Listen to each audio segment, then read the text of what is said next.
Good evening. Welcome to the Late Late News on CBN. I'm Brian Spinner. And I'm Tori, Geis. A shipwreck hunter recently found Lac La Belle steamer, one of the most sought-after sunken ships after nearly a 60-year search in Lake Michigan. Rival gangs in Chicago are now fighting over the loot and booty. Norwegian cross-country skier Sturla Legrid admitted he was depressed during the Olympics because his girlfriend broke up with him after he cheated on her. Legrid hoped his public groveling would show her how much he loved her. Unfortunately for Legrid, she was MIA with the Jamaican bobsled team.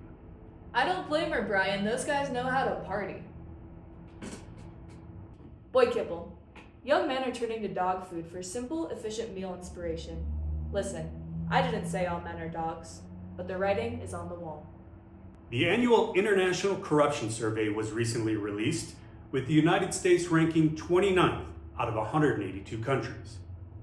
It was the United States' lowest ranking in 13 years, which upset President Trump, who complained he had paid for a much higher ranking. Yeah, he even sucks at being corrupt.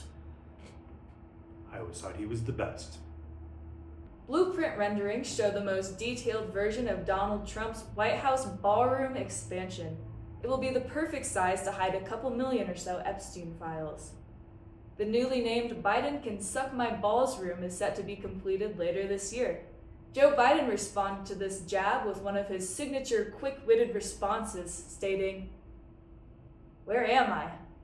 Britney Spears has sold the rights to her entire music catalog, which means we'll soon be hearing the Muzak version of I'm Not That Innocent in suburban malls, and parents explaining to their kids who Britney Spears is, exactly what she did, and why, oops, she did it again.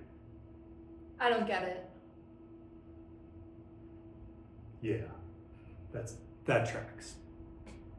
Study finds intermittent fasting is no more effective than regular weight loss diets.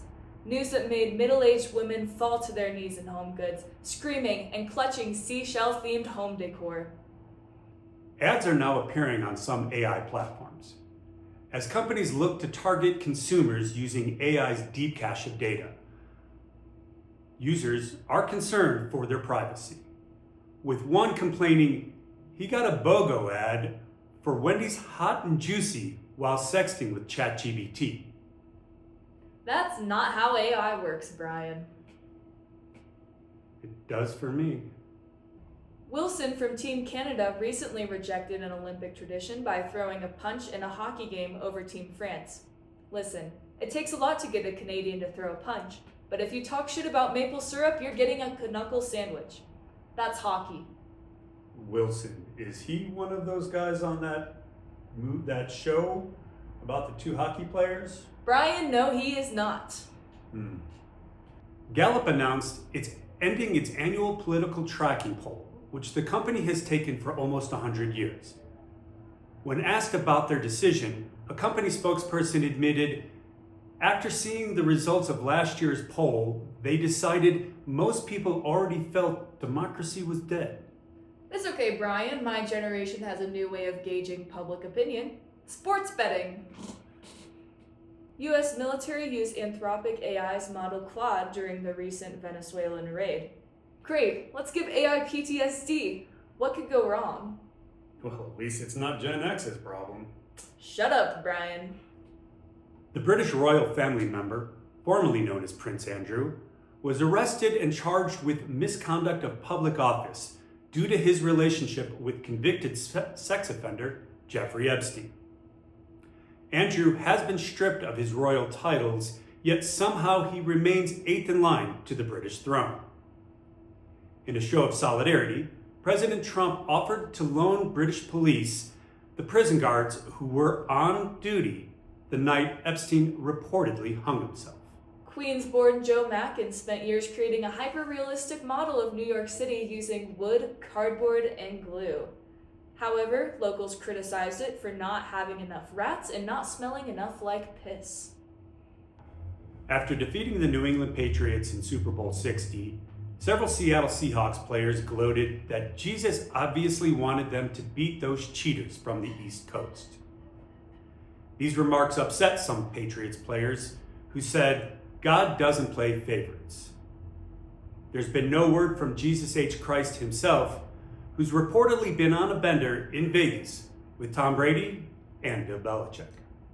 A 3-year-old went viral for writing a song with lyrics, I love you 26 times. Stay tuned for her upcoming singles, I Hate You, Mommy, I Threw Up, and Airport Meltdown. That's why I gave up custody with my kids. That's why our generation isn't having kids, Brian. Are you going to be doing anything after this, Brian? Yeah, I'm going home, taking a melatonin, and getting some sleep. Oh, it's so early, though. It's 3 a.m. What are you doing? I'm going to the club and doing cocaine in the bathroom stall, Brian. Thank you for tuning in to CBN Late Night News. This has been Brian and Tori.